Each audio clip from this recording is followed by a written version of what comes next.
हजार हजार वर्ष पूर्वर आम मुनि ऋषि माने मानव जीवनर से माने सामग्रिक विकास पाई जो जीवन दर्शन और साधना पद्धति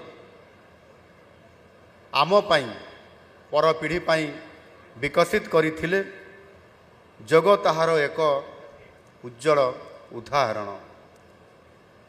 यह केवल शरीर को सुस्थ रखिबार केवल उपाय नुहे बा केवल शारीरिक केवल खाली व्यायाम नुहे बरं मन बुद्धि चेतना और आत्मार संतुलन बजाय रखी सुस्थ जीवन यापन करिवार एक संपूर्ण विज्ञान।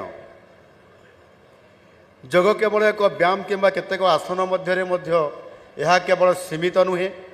शारीरिक व्यायाम ठारू यार स्थान बहु उपरे। शारीरिक बौद्धिक मानसिक एवं आध्यात्मिकतार एक अपूर्व ये संगम हेउछि जोग।